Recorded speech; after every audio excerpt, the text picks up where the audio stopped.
Alhamdulillahirabbil alamin.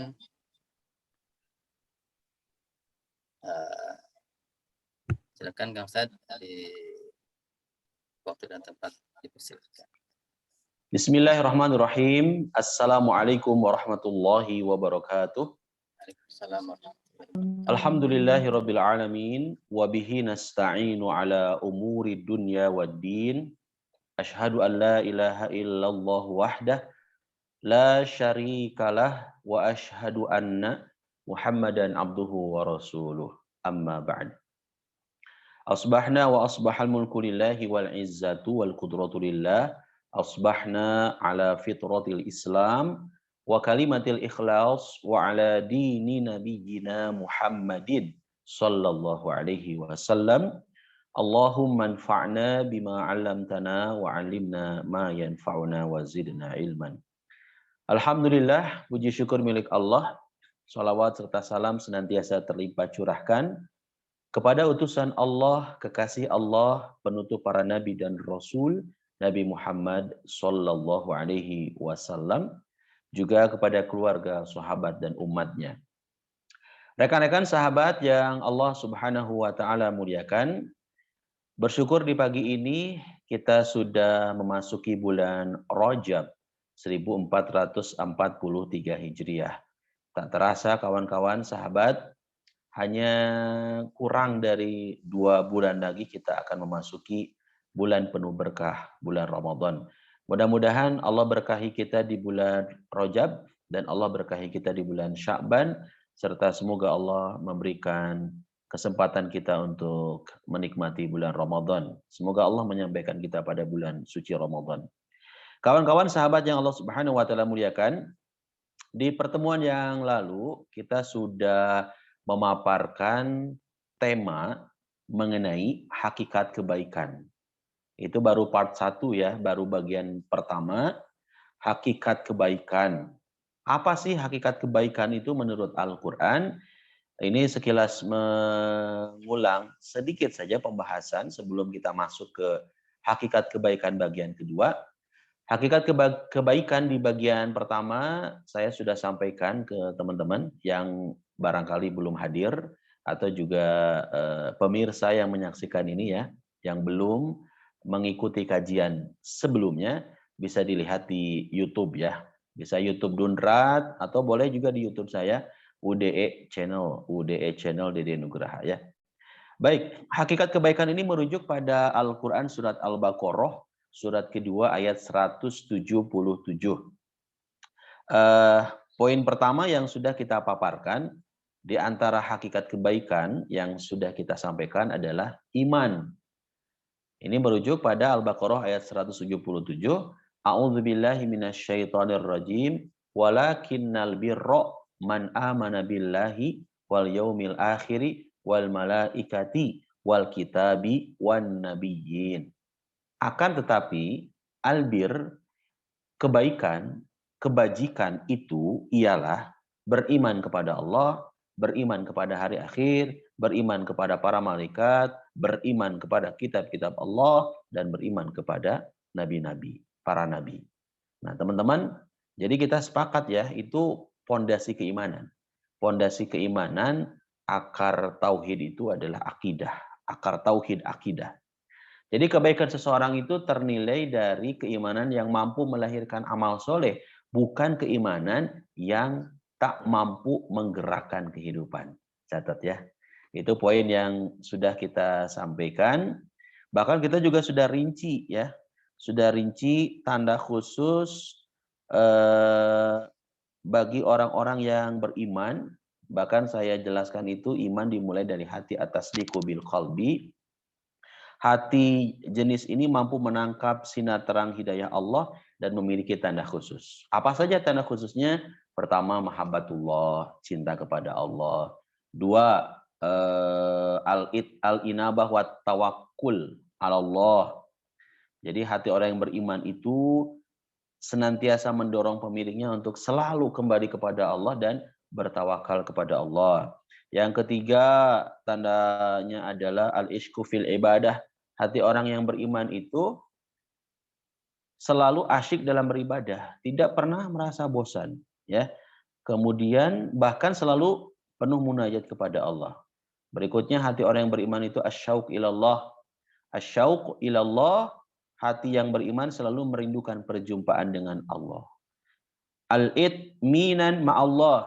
Yang berikutnya hati yang beriman akan selalu mendorong pemiliknya untuk selalu tentram bersama Allah. Al-hirsu 'alal waqti, hati orang yang beriman senantiasa penuh pemanfaatan waktu yang maksimal, selalu diisi oleh amal soleh, bukan diisi dengan pekerjaan perbuatan yang sia-sia. Berikutnya al-ihtimam bil kaif, hati orang yang mempunyai keimanan atau hati orang yang beriman itu selalu melaksanakan amal tidak hanya tertumpu pada kuantitas tetapi pada kualitas. Kemudian al-hirsu 'alal waqti, al-hirsu 'ala ta'ah. Hati orang yang beriman itu selalu mengikat diri pada ketaatan kepada Allah. Dan yang terakhir, tanda khusus hati orang yang beriman itu adalah al-ittijah ilallah, yakni berorientasi hanya mengharapkan Allah. Berorientasi hanya mengharapkan ridho Allah maksudnya ya. Nah teman-teman yang Allah Subhanahu wa ta'ala muliakan, hari ini kita masuk kepada bahasan masih seputar hakikat kebaikan. Karena ini bahasanya cukup panjang ya.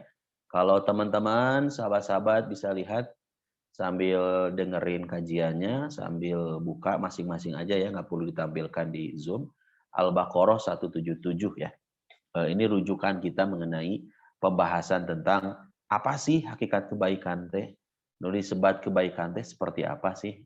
Nah, pertama adalah iman ya, sudah dijelaskan.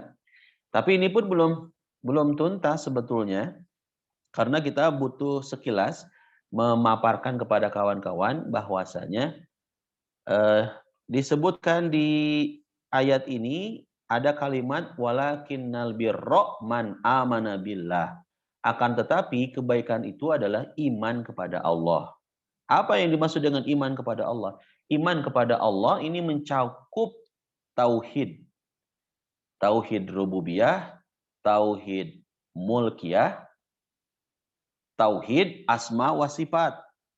Kalau kita lihat di dalam keterangan yang lain, Ibnu Katsir dalam Mukhtasar Tafsir Ibnu Katsir jilid 3 halaman 696 menjelaskan di surat An-Nas yang biasa kita baca ayat 1 sampai 3. Insyaallah kawan-kawan hafal ya surat An-Nas ya. Hati-hati surat An-Nas jangan sampai ketukar sama surat Al-Falaq. Ya. Jangan ngelamun baca Qur'annya, jangan ngelamun tuh ngapalin Qur'annya. Emang bisa gitu Ustadz An-Nas nyambung ke Al-Falaq? Bisa kalau kitanya ngelamun. Kalau kitanya jarang murojaah. A'udzu billahi minasy syaithanir rajim. Bismillahirrahmanirrahim. Qul a'udzu birabbin nas, malikin nas, ilahin nas, min syarrin naffatsati fil 'uqad wa min syarri hasidin idza hasad. Nah, surat An-Nas teh jadi nyambung ke surat Al-Falaq. Bisa terjadi kalau kitanya ngelamun pas lagi sholatnya Allahu Akbar. Nah, An-Nas teh nyambung ke Al-Falaq. Tuh udah bohongan ngelamun. Jarang dibuka, jarang dikaji lagi, jarang dimurojaah lagi. Jadi Anas nyambung ke surat Al-Falaq. Insya Allah kalau di teman-teman Dunurat mah enggak ya. Enggak sedikit yang kejadian seperti itu maksudnya. Baik kawan-kawan sahabat yang Allah muliakan. Jadi Ibnu Katsir menjelaskan ada 3 makna tauhid. Tadi kalau saya sebutkan ada tauhid rububiyah, tauhid mulkiyah, dan tauhid asma wa sifat. Nah, kalau kata Ibnu Katsir dalam Mukhtasar Tafsir Ibnu Katsir, merujuk pada keterangan surat An-Nas ayat 1, 2, 3. Ayat 1-nya berbunyi, Qul a'udzu birabbin nas. Itu kata Ibnu Katsir, ayat 1 sampai 3 dalam surat An-Nas menegaskan 3 aspek ketauhidan yang paling fundamental, yaitu tauhid rububiyah, tauhid mulkiyah, dan tauhid uluhiyah. Tauhid rububiyah diambil dari kata Rabbin nas, bi Rabbin nas, kul a'udzu bi Rabbin nas.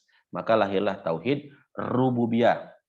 Malikin nas, maka lahirlah tauhid mulkiyah. Ilahin nas, maka lahirlah tauhid uluhiyah. Apa itu tauhid rububiyah? Tauhid rububiyah diambil dari kalimat Rabbin nas yang memiliki makna yakin. Hanya Allah satu-satunya pencipta, yakin hanya Allah satu-satunya pemilik dan pengendali alam raya. Dengan kekuasaannya, ia menghidupkan dan mematikan. Ini sesuai di dalam Al-Quran, surat Ar-Rum, surat 40 ayat surat 30 ayat 40. Surat 30 ayat 40 kata Allah, Allah lah yang menciptakan kamu, kemudian memberimu rizki, kemudian mematikanmu, kemudian menghidupkanmu kembali. Nah, ini jadi ilmu buat kita juga ya. Buat teman-teman, buat saudara-saudaraku yang kemudian hari demi harinya gelisah, galau, resah mengenai bab rizki. Kalau dibuka surat Ar-Rum ayat 40, yang ngasih rezeki itu bukan manusia. Yang ngasih rezeki itu bukan bos kita, bukan pimpinan perusahaan yang kita kerja di sana, bukan. Hakikatnya yang ngasih rezeki itu siapa? Allah. Karena di sini jelas sekali, Allah lah yang menciptakan kamu, kemudian memberimu rizki. Ini kan persoalan yang banyak dihadapi oleh kita-kita ya. Takut nggak punya rezeki, takut nggak makan. Dan kata-kata rezeki sebagian besar berpikirannya selalu materi, uang, artos, acisnya. Padahal ketika hari ini kita sehat nih, alhamdulillah bisa ikut kajian Zoom. Kemudian anak-anak soleh, soleha, istri soleha gitu ya. Masya Allah, tabarakar rahman, itu pun adalah rezeki yang Allah berikan kepada kita. Ya, kita diberikan keselamatan di jalan tuh. Aduh, Masya Allah, itu adalah rezeki. Jadi rezeki maknanya tentu tidak selalu ya bentuknya materi saja. Allah yang mematikan, Allah juga yang menghidupkan kita ya. Menghidupkan kita kembali. Jadi teman-teman, kul a'udzu birabbin nas memiliki makna katakanlah aku berlindung kepada yang mencipta, mengatur, memberi rizki, menghidupkan dan mematikan. Itu tauhid rububiyah. Tauhid rububiyah. Ya. Yang kedua tauhid mulkiyah. Apa itu tauhid mulkiyah? Kalau tauhid mulkiyah diambil dari kalimat malikin nas. Ini maknya pendek ya di surat An-Nas ya. Malikin nas. Kadang suka ada yang baca maknya jadi panjang. Malikin nas. Ketukar tuh sama surat Al-Fatihah. Maliki yaumiddin. Harusnya Maliki yaumiddin di surat Al-Fatihah maknya panjang. Nah, ini kadang-kala kita suka ketukar bacanya. Maliki yaumiddin. Jadi pendek. Ketukar sama surat An-Nas. Harusnya An-Nas maknya pendek, jadi dibaca panjang. Malikin nas. Pernah nggak ngalamin bacanya kayak gitu? Atau mungkin jadi makmum pas menyimak imam, Allahu Akbar. Qul a'udzu birabbin nas, malikin nas. Nah, itu kita perbaiki ya. Maknya dibaca pendek. Malikin nas. Baik. Balik lagi ke makna mulkiyah, tauhid mulkiyah. Jadi tauhid mulkiyah diambil dari kalimat Malikin nas. Apa maknanya? Maknanya adalah yakin hanya Allah Subhanahu wa taala raja atau penguasa yang sesungguhnya. Penguasa yang paling berhak menentukan aturan hidup. Aturan hidupnya termaktub dalam Al-Qur'an dan Sunnah Rasul. Kalau berarti kita telah melaksanakan tauhid. Allah Subhanahu wa taala mengecam orang-orang yang tidak mengimplementasikan tauhid mulkiyah dalam kehidupannya. Ini disebutkan dalam surat Al-Maidah surat 5 ayat 50. Apakah hukum jahiliyah yang mereka kehendaki dan hukum siapakah yang lebih baik daripada hukum Allah bagi orang-orang yang yakin? Nah, kata Sayyid Qutb, beliau menjelaskan yang dimaksud hukum jahiliyah teh naon sih? Hukum jahiliyah itu kata Sayyid Qutb adalah aturan hidup atau hukum buatan manusia yang berseberangan atau bertentangan dengan nilai-nilai Islam. Sekali lagi, yang dimaksud dengan hukum jahiliyah itu adalah aturan hidup atau hukum buatan manusia yang berseberangan atau bertentangan dengan nilai-nilai Islam. Misalnya,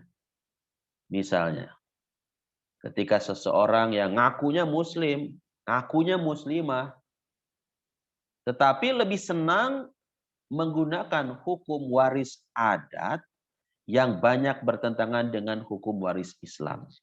Ya kalau ngaku Islam atau ngaku muslim muslimah mah ketika ada persoalan tentang waris, ya hukum aturannya ngikutin aturan Islam. Ya, jangan ngikutin aturan hukum yang lain.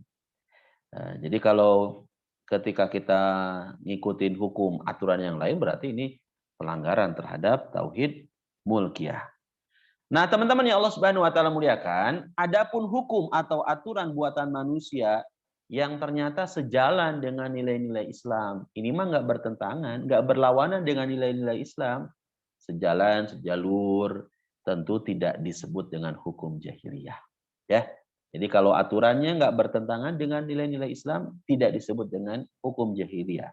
Tapi kalau ternyata aturan-aturan tersebut, hukum-hukum tersebut bertentangan dengan nilai-nilai Islam, maka itulah yang Sayyid Qutb paparkan sebagai hukum jahiliyah. Nah, kalau tidak bertentangan maka tidak termasuk hukum jahiliyah. Bahkan kita wajib menaati hukum tersebut untuk kemaslahatan. Apa contohnya? Contohnya misalkan kita menghentikan kendaraan. Ketika Abah bawa motor, wah, Abah bawa motor apa, Bah? Yamaha Fazio, Bah. Oh, Yamaha Fazio yang baru tuh 125. Kemudian Bos Dani ya, bawa motor Vario 160. Nah, alanya rumpulnya. Ada stopan, lampu merah. Wajib berhenti, wajib ikuti aturan yang dibuat manusia karena tidak bertentangan dengan nilai-nilai Islam. Jangan kemudian begitu lampu merah langsung digasnya. Langsung digas, kamu motor anyarnya, hybrid atuh Bah. Mantap. Mantap teh cek Abah sinanya.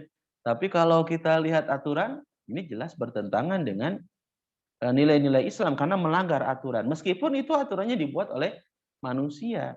Ya nggak apa-apa kita ngikuti aturan buatan manusia, asal tidak keluar, tidak bertentangan dengan nilai-nilai Islam. Kita taat terhadap aturan lalu lintas gitu ya, di mana kita berhenti kendaraan tehnya, kemudian pas topan teh kan banyak yang kemudian kadangkala nggak tertib dengan aturan-aturan yang sudah dibuatkan oleh pemerintah gitu ya, yang harusnya berhenti di tempat yang seyogianya berhenti, iya mah kemudian melanggar batas-batas tempat pemberhentian. Dan berarti itu udah keluar dari aturan-aturan dan jadi bertentangan kitanya ya dengan aturan-aturan yang sudah ditetapkan. Nah, contoh lain apa? Ketika ujian nih teman-teman yang di sekolah atau di kampus, ujian nggak boleh nyontek dong ya. Kenapa ujian tidak boleh nyontek? Iya, kan aturan dari Allah. Kita harus percaya diri terhadap kemampuan diri kita. Kita sudah menyiapkan sejak beberapa waktu yang lalu ya, bukan SKS, bukan ngapalinnya sistem kebut semalam, tapi kita sudah mengikuti aturan-aturan yang Allah tetapkan. Salah satunya contohnya tadi, tidak nyontek ketika ujian. Inilah aturan yang wajib ditaati karena senafas dengan ajaran Islam yang menekankan kejujuran dalam segala hal. Banyak saya kira contoh-contoh yang bisa dikemukakan ya mengenai aturan-aturan hukum yang dibuat oleh manusia yang tidak bertentangan dengan nilai-nilai Islam. Yang ketiga adalah tauhid uluhiyah. Tauhid uluhiyah diambil dari kalimat ilahin nas. Apa maknanya? Maknanya adalah suatu keyakinan bahwasannya hanya Allah Subhanahu wa taala yang paling berhak diibadahi. Ini merujuk pada surat Al-Anbiya ayat 25. Dan tidaklah kami mengutus seorang rasul sebelum kamu, melainkan kami wahyukan kepada mereka bahwa tiada Tuhan selain aku, maka beribadahlah hanya kepadaku. Teman-teman sahabat yang Allah Subhanahu wa taala muliakan, kalau kita cermati sesungguhnya kaum jahiliyah yang menentang dakwah Rasul Shallallahu alaihi wasallam, mereka itu sebetulnya punya tauhid.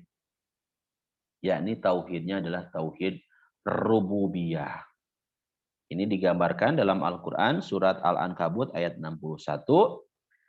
Dan sesungguhnya jika kamu tanyakan kepada mereka, siapa yang menjadikan langit dan bumi serta menundukkan matahari dan bulan? Tentu mereka akan menjawab Allah. Maka betapakah mereka dapat dipalingkan dari jalan yang benar?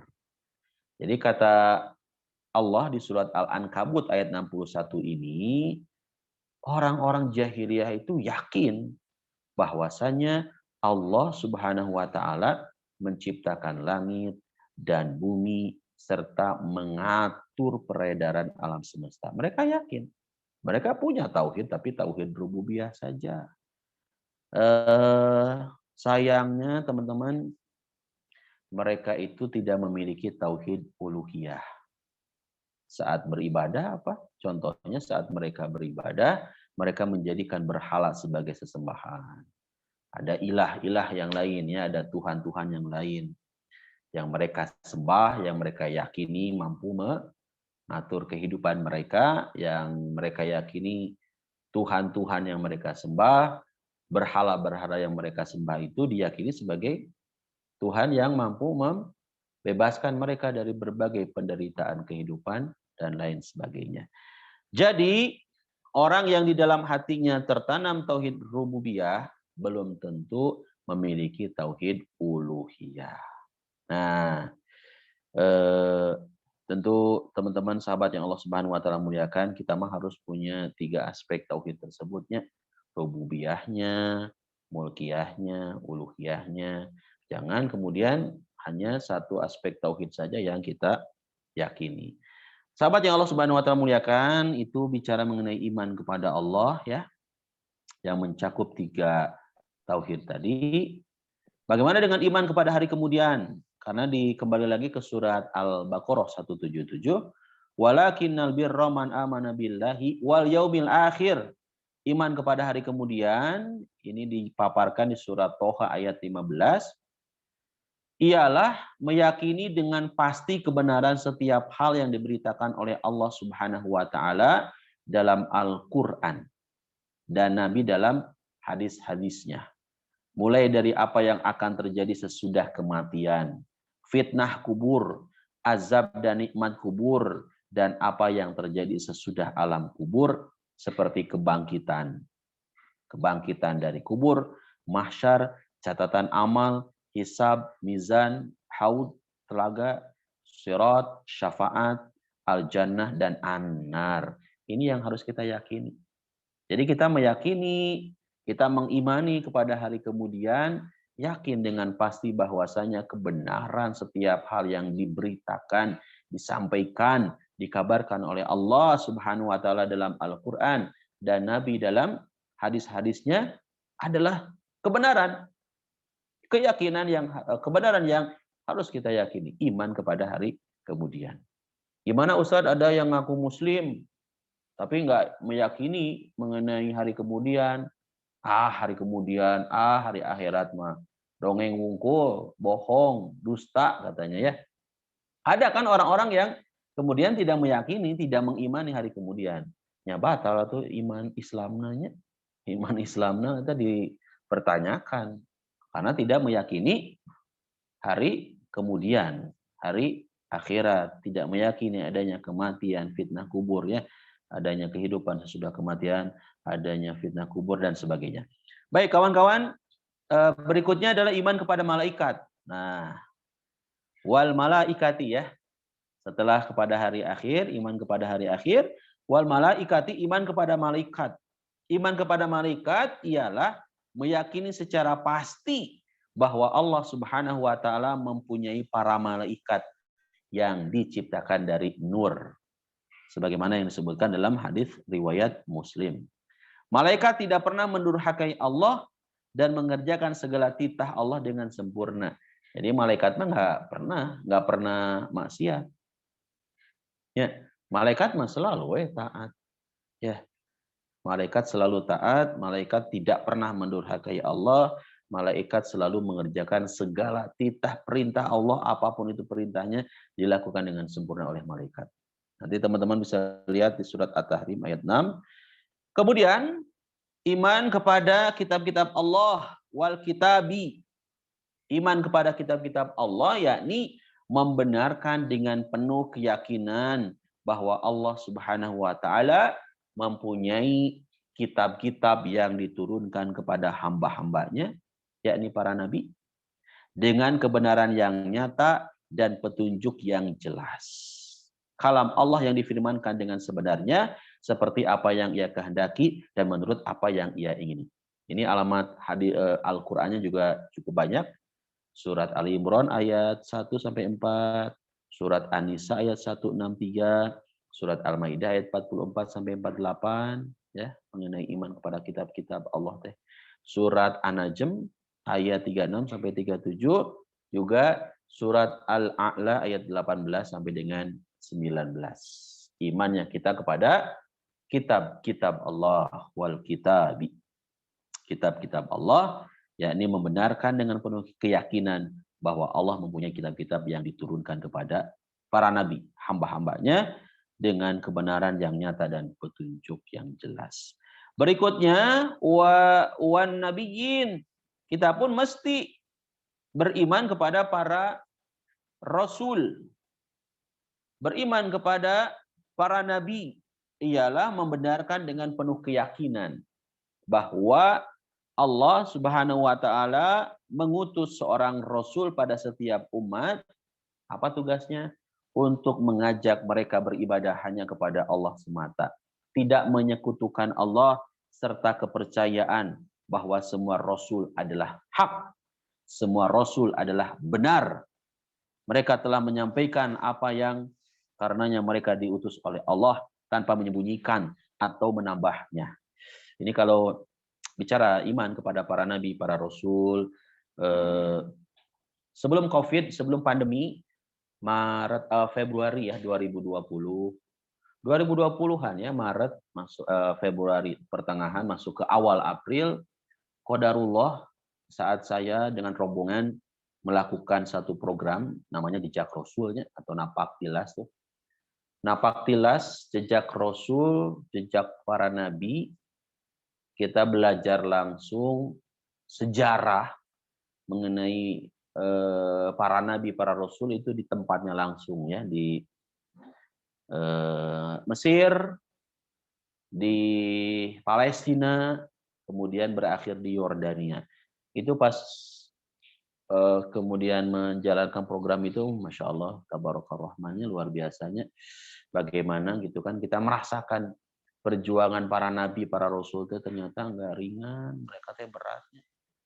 Ternyata jejak-jejak para nabi, para rasul ya, yang mereka dakwah tauhid gitunya, kan nggak gampang, nggak mudah. Adanya pertentangan, adanya bullying, adanya cemoohan, adanya fitnah, adanya ancaman gitu kan, adanya pembunuhan, itu mereka harus siap menghadapi semuanya. Ya, karena tugas mulia ya sebagai nabi, tugas mulia sebagai rasul. Dan itu nggak mudah. Perjuangan para nabi, para rasul dalam mensyiarkan agama Allah Subhanahu wa taala. Teman-teman yang Allah Subhanahu wa taala muliakan, jadi hakikat kebaikan yang pertama merujuk pada surat Al-Baqarah ayat 177 itu, hakikat kebaikan yang pertama adalah iman. Iman kepada Allah, iman kepada hari akhir, iman kepada para malaikat, iman kepada kitab-kitab Allah, dan iman kepada nabi-nabi.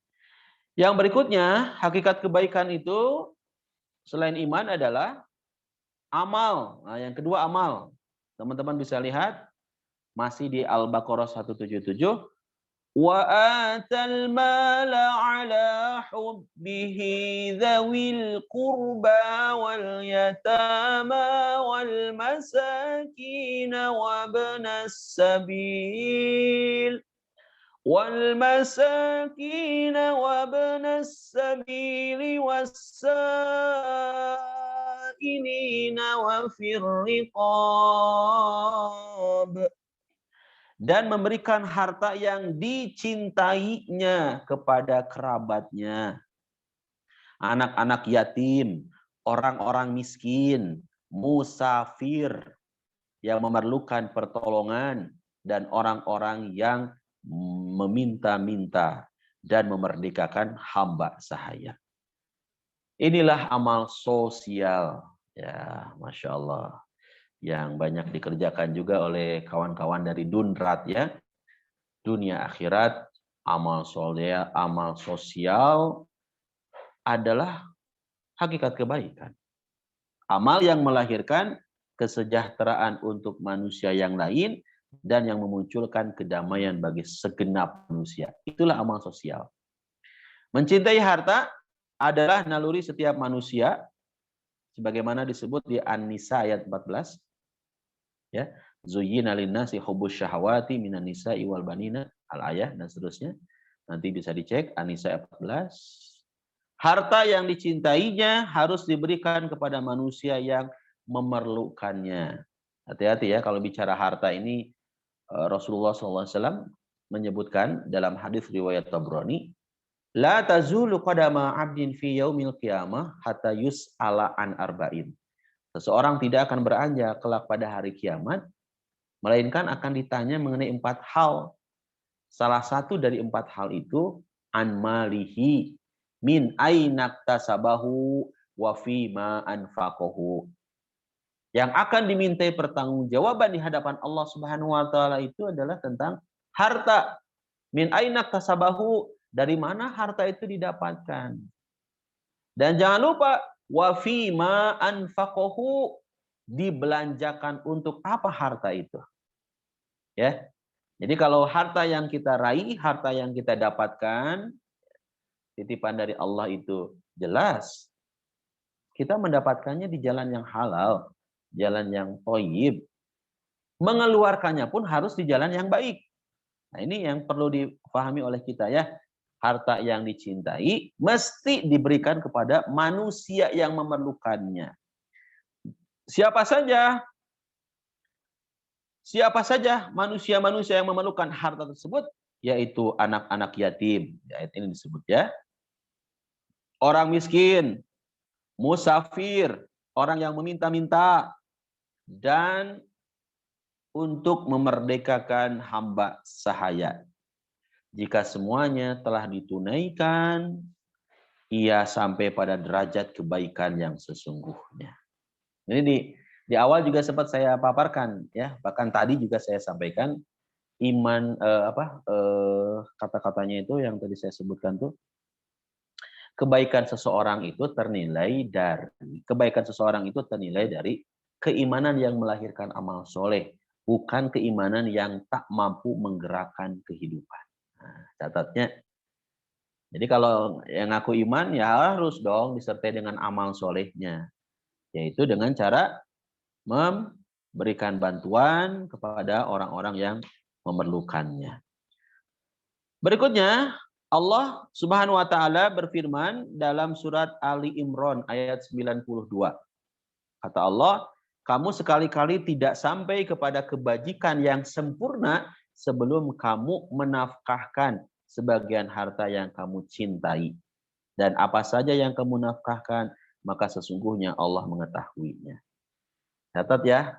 Jadi kata Allah, kamu sekali-kali tidak sampai kepada kebajikan yang sempurna sebelum kamu menafkahkan sebagian harta yang kamu cintai. Jadi kalau bicara mengenai infak, menafkahkan harta itu harus yang kita cintai. Jangan menafkahkan harta dari apa yang tidak kita cintai.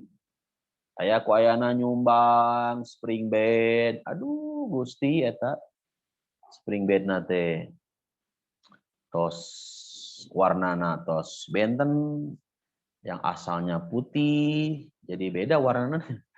Asalnya bodas pisan gitunya eta spring bed saking udah sekian tahun warnanya jadi warna gelap. Putih nanti putih naonnya kalau kelamaan tuh ya. Putih Terus tua, teh Ladu. putih oh, tua, kita yang nu nyimak kita di Zoom teh. Da di mah asa nyarios nyarira da. putih tua, benar. Oh, teh tua. Nya kieu lah kelemahan Zoom teh nya asa nyarios nyarira itu nya. Ya Bila biasa aku eta lah. reporteran Nyimak TP. Ustaz, nyimak. Anggap we ieu mah siarannya antv Aduh. atuh tuh. Nya Makanya dianggap anggap we dongeng report. atuh. Soalnya aya nu nyahut, sugan teh wah jelema teh dia teh. Anggap we lah siaran nya. Kan teman-teman bilang dulu, Den, sok siaran, mohon suara bitunya. Jika nu gelo sina siaran. Nah, kita maksudnya jika nu gelo. Nya eta ngomong sorangan sina di radio gitunya. Terus kita teh berimajinasi seolah-olah ada yang menyimak, mendengarkan. Malah kenyataan nama eueuh nu ngadengikeun. Ya, jadi teman-teman yang Allah Subhanahu wa taala muliakan, balik lagi ya. Jadi tadi kan kasusnya ada yang curhat ke saya, merek spring bed, ngasih spring bed, tetapi spring bed nanti udah ledaknya warna nya. Terus teh naon?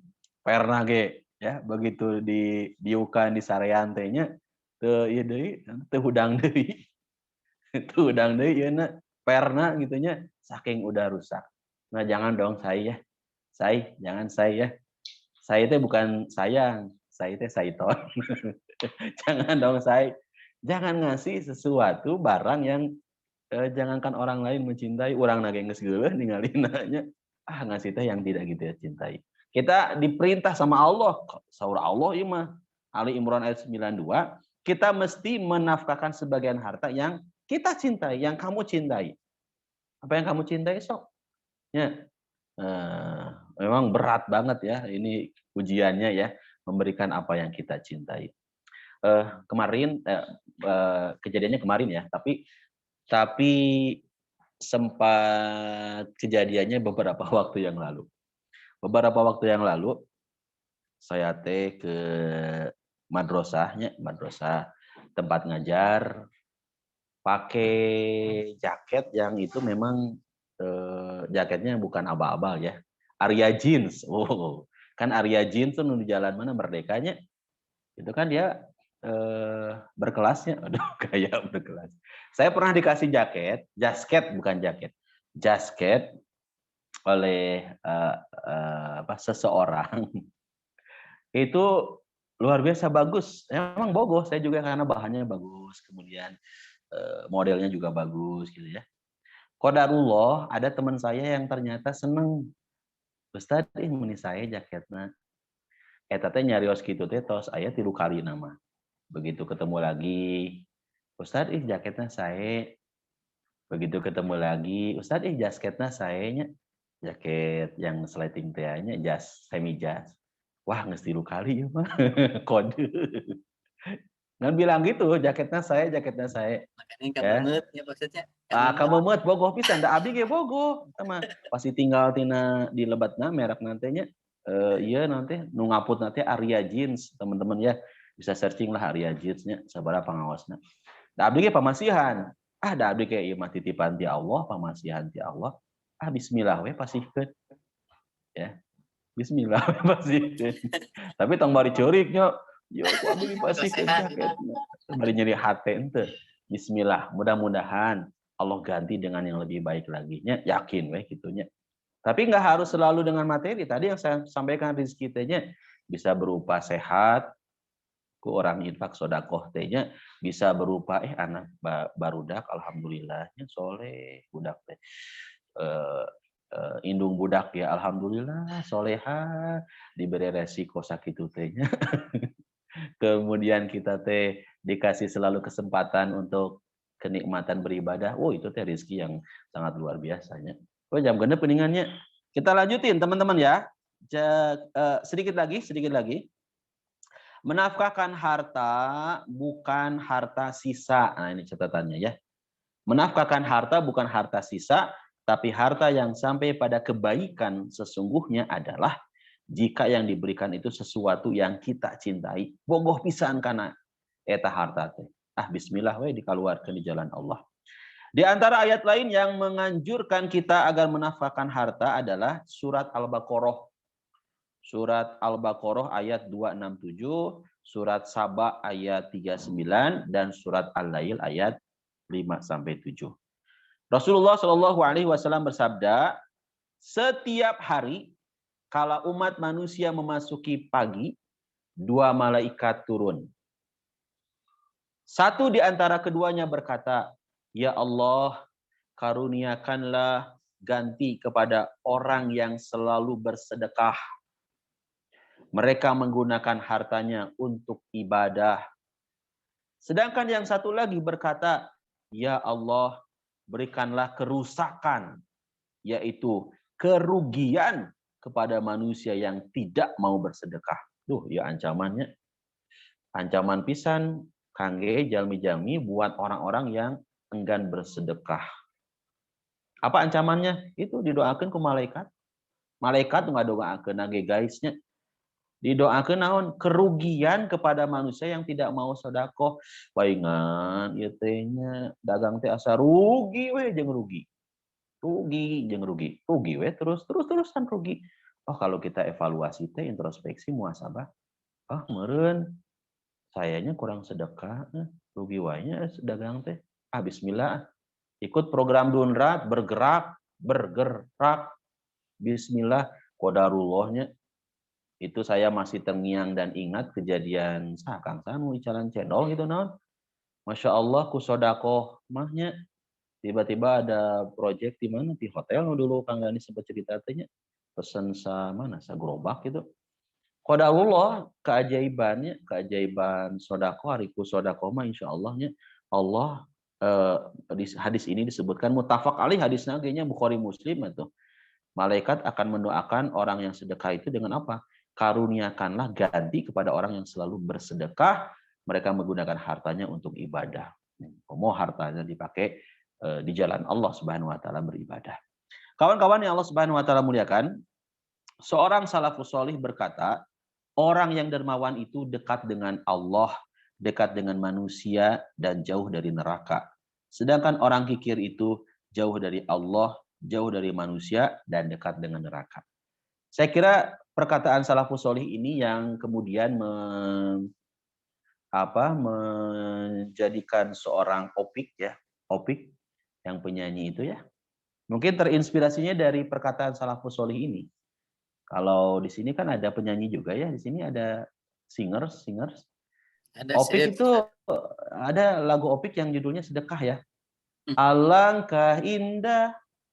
Terus orang yang sedekah, dekat dengan Allah, dekat dengan metalahnya liriknya hilap deui. Takkan berkurang harta yang sedekah akan bertambah gitunya. Masya Allah. Oh, indahnya saling. Tentang nyanyi ti dieu atuh ya. Bahaya tadi mah banyak penggemar fans kayak diondangnya dina hajatan. Jadi Opik tuh lagu sedekah tuh terinspirasi kayaknya dari perkataan salafus salih. Jadi orang yang bersedekah mah tak akan berkurang hartanya, akan bertambah. Alangkah indah orang yang bersedekah. Harta adalah amanah Allah yang dititipkannya kepada manusia. Jika manusia mengeluarkannya, Allah akan membalasnya dengan berlipat ganda. Terkenalnya Al-Baqarah 261 bahkan suka dijadikan ieunya plat nomornya. Saya pernah lihat plat nomor mobil 261 teh naonnya 22 genep hiji. Oh, eta teh Al-Baqarah ayat 2 genep hijinya. Anu bunyi ayatnya mah teman-teman udah pada hafalnya. Allah akan lipat gandakan teh dengan 700 kali lipat. Berikutnya kawan-kawan masih ada waktu ini? Masih ada waktu ya. Kita masih lanjutin di surat Al-Baqarah ayat 177 ya. Ayat 177. Wa aqamas sholata wa ataz zakah, dan mendirikan sholat dan menunaikan zakat. Inilah amal manusia. Amal individu dan amal sosial. Amal individu apa? Amal individu itu adalah proses hablu minallah, sholat, dan amal sosialnya adalah zakat, yaitu hablu minannas, ya. Hubungan kita dengan manusia. Ini adalah dua kekuatan yang harus dimiliki manusia. Amal individunya harus melahirkan amal sosial. Ya, tentang nyari rawungkulnya, kedah ya amal sosial yang dia berikan, ya, yang mampu menggerakkan perubahan, ya. Yang tadi saya paparkan, sekali lagi kebaikan seseorang itu ternilai dari keimanan yang mampu melahirkan amal sosial, bukan keimanan yang tak mampu menggerakkan kehidupan. Nah, teman-teman yang Allah Subhanahu wa taala muliakan, Rasulullah Shallallahu alaihi wasallam bersabda, Allah Subhanahu wa taala telah berfirman, aku hanya akan menerima ibadah sholat orang yang tawadu karena keagunganku, tidak memanjangkan sholat hanya karena makhlukku, tidak menerus melakukan kemaksiatan kepadaku, menghabiskan waktu siang untuk berzikir kepadaku, menyayangi fakir dan miskin, ibnu sabil dan janda-janda, dan menyayangi orang-orang yang terkena musibah. Demikianlah cahaya orang itu seperti cahaya matahari yang aku penuhi dengan kemuliaanku dan yang mendapat penjagaan dari malaikatku, sehingga aku jadikan pancaran sinar dalam dirinya di tengah kegelapan, dan aku jadikan pula kecerdasan di tengah kebodohan. Perumpamaan orang itu di tengah makhlukku ibarat surga Firdaus di tengah surga yang lain. Masya Allah. Ini hadisnya riwayat Al-Bazzar. Abdullah bin Mas'ud berkata, siapa yang sholatnya tidak menyuruhnya berbuat baik dan mencegahnya dari perbuatan mungkar, maka hal itu tidak akan menambahnya kecuali semakin jauh dari Allah. Banyak fenomena yang terjadinya. Sholat sebenarnya, tapi geningan kelakuan, ternyata tidak mencerminkan orang yang sholat. Padahal sholat itu, inna sholata tanha anil fahsyai wal munkar. Sholatnya mencegah dari perbuatan keji dan munkar.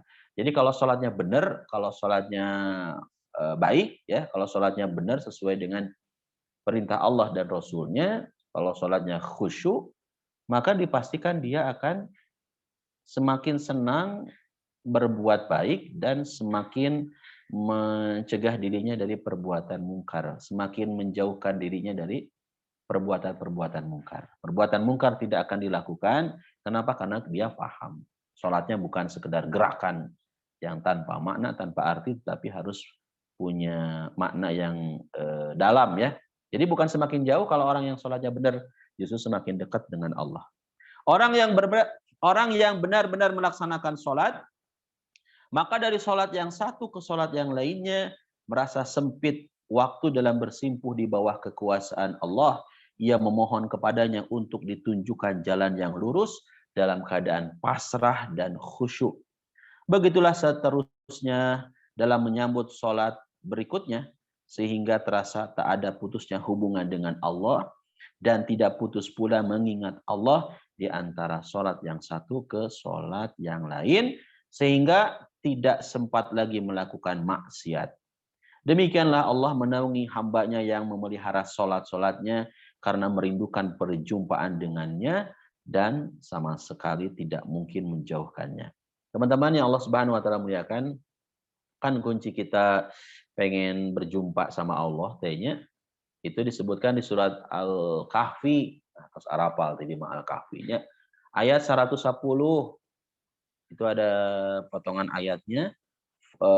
Faman kana yarju liqa'a rabbih, barang siapa yang mengharapkan perjumpaan dengan Tuhannya, syaratnya dua, fal ya'mal amalan sholiha, maka hendaklah melakukan amal soleh, wala yusyrik bi'ibadati rabbih ahada, dan janganlah mempersekutukan seorang pun dalam beribadah kepadanya, kepada Allah.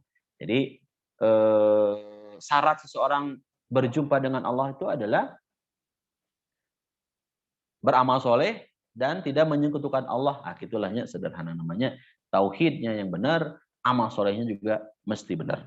Bagi siapa saja yang memelihara waktu-waktu sholat dan tujuan sholatnya benar-benar karena Allah, sholatnya bukan karena makhluk, tapi ini semata-mata inna sholati kul inna sholati wa nusuki wa mahyaya wa mamati lillahi rabbil alamin.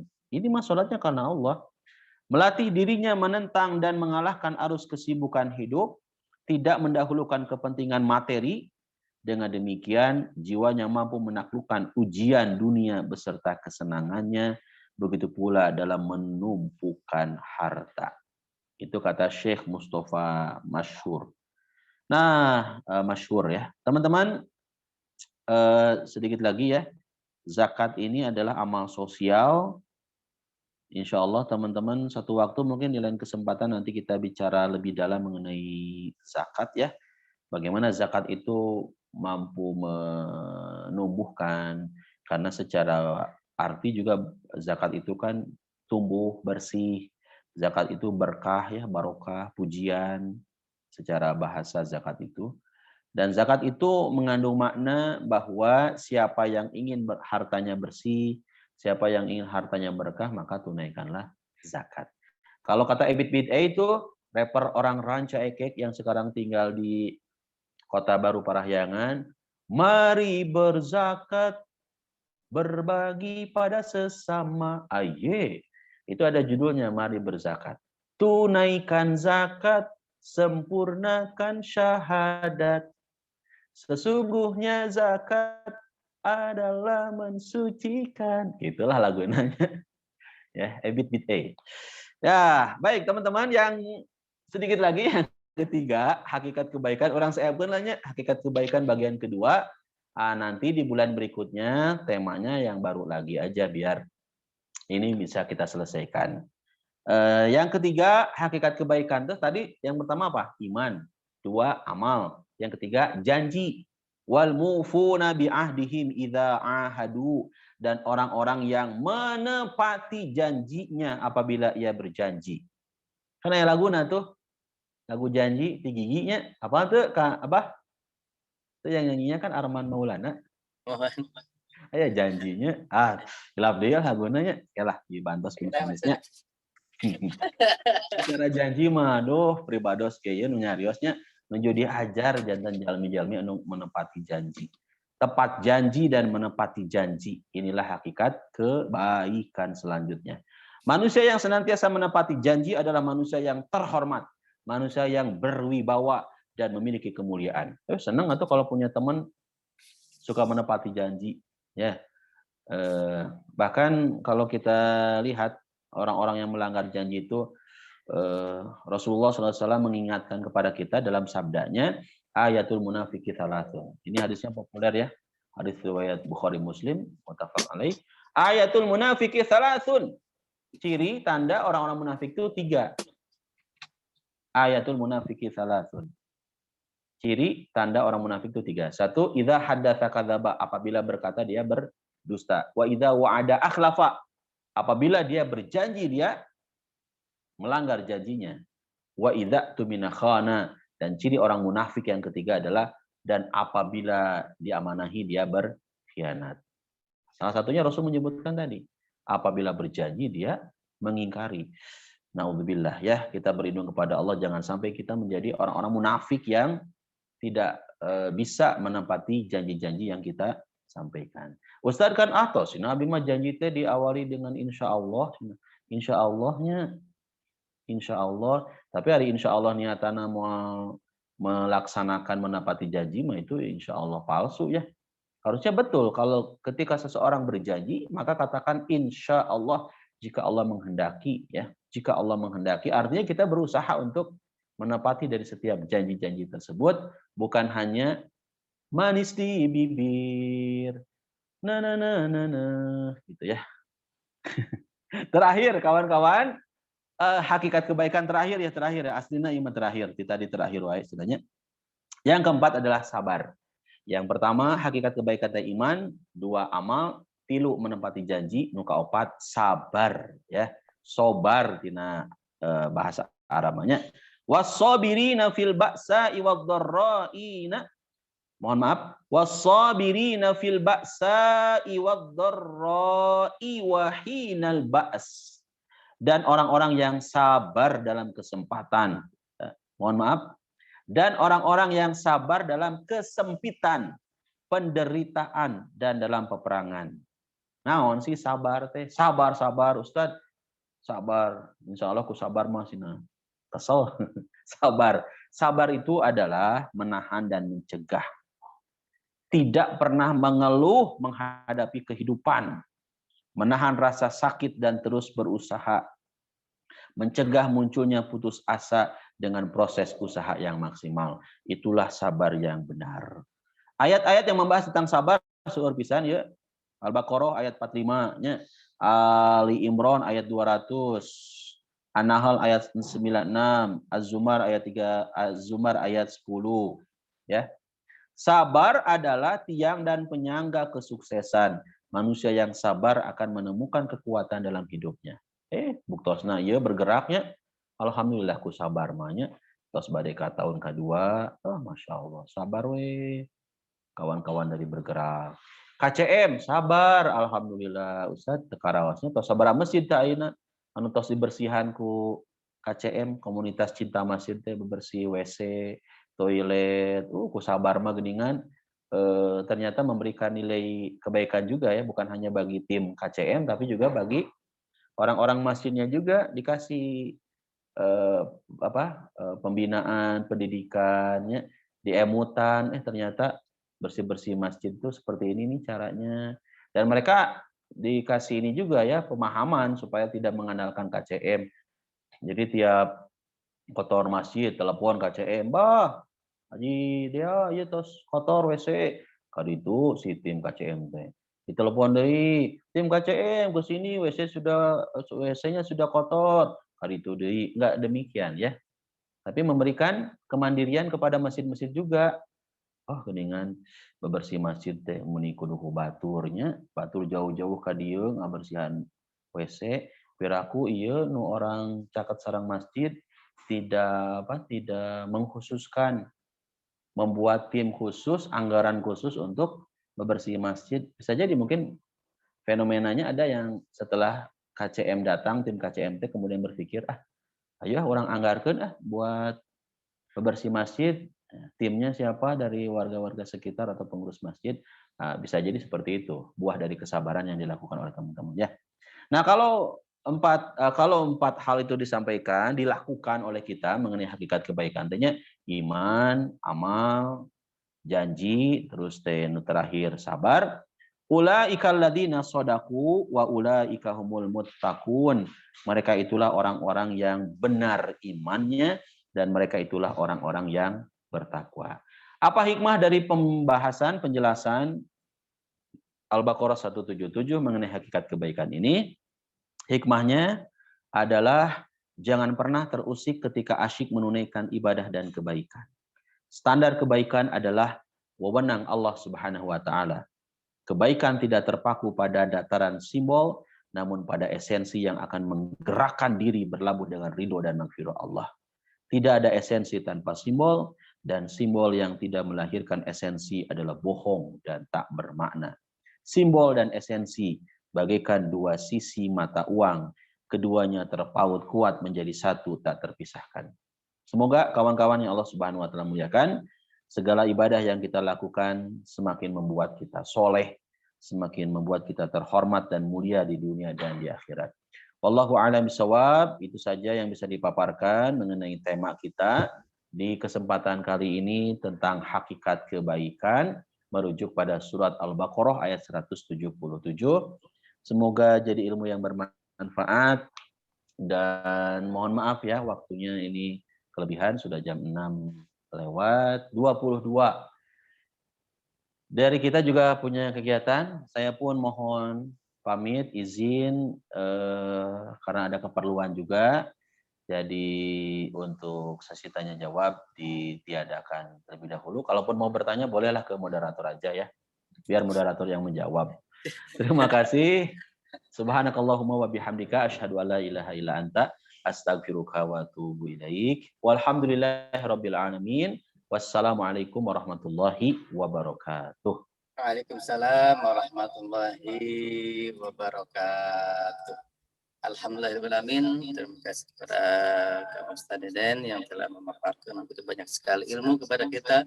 Semoga apa-apa yang beliau paparkan kita mendapat mengamalkan tentunya dan beristiqomah dalam kebaikan.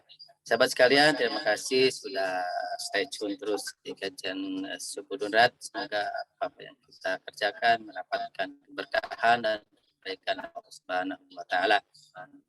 Sebelum kita pamit, mari kita dokumentasikan dulu kajian dengan membuka videonya ya. Kita foto bareng dulu ya sebelum bubar. Siap, kita foto bareng dulu ya. Bismillahirrahmanirrahim. 1, 2, 3. Cek. Bes. Mantap. Alhamdulillah. Alhamdulillahirrahmanirrahim. Kang Nani silakan untuk menginfokan agenda bergerak dan Dunrat untuk ke depan.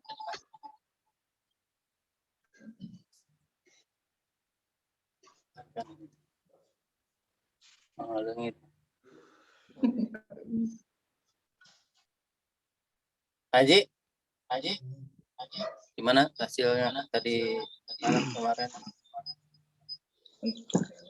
Alhamdulillah, insya Allah kita lanjut hari Rabu dan Kang Dani juga masih ada jadwal mungkin Sabtu depan, Jumat depan di ini katanya di pesantren Pajagalan di alumninya UD Channel Ustaz Deden ya. Mungkin yang akan mengisi nanti UD juga lah, mas alumninya enggak. Yang sampai sekarang sudah tenar jadi lupa di Antep. Ustaz Dea. Yang saya nanti lupa ini, lupa tempat belajarnya gitu kan. Itu kan cikal bakal antum sampai sekarang gitu. Jadi harus ngisi antum teh Jumat. Siap. Payahna. Minta izin ke Ustaz Devi. Siap. Maka kan nanti diinfokan agenda apa lagi? Ada yang? Ya, bismillahirrahmanirrahim. Insya Allah Jumat depan kita ikhtiarnya ada 2 tempat ini kalau jadi sama Ustadz Ahmad difasilitasi pengen ngisinya di Pajagalan ini alumninya Ustadz Deden oge ya. Jadi lagi dikondisikan di Pajagalan nanti ngisinya dan berbagi bergeraknya atau dikondisikan kalau di Pajagalan belum ready kata Ustadz bisa dikondisikannya di daerah pondok pesantren yang ada di Jalan Raja Wali yang kebetulan adalah kakaknya dari Kiai Fahri ya Ustadz Fahri di Babu Salam. Jadi kita kondisikan kalau tidak di Pajagalan berarti di Ustadz kakaknya Ustadz Fahri Teh Ucu ya Pak Haji ya Ocha. Teh Ocha ya. Cuma, iya. Terus insya Allah Jumat depannya lagi tanggal 18 ada agenda ke Pandeglang ya. Jadi berbagi bergeraknya sepertinya di Pandeglang. Banten. Kita sambil Banten Pak. Bah, jadi persiapkan hari ini visanya tolong dikeluarkan Bah. Insya Allah kita usahakan kelengkapannya diatur dari sekarang. Jadi visanya dikondisikan, berbaginya di Pandeglang, kita sambil dakwah Ghost to School sama Kiai Anom kita Bapak Filian. Sarangkang UP.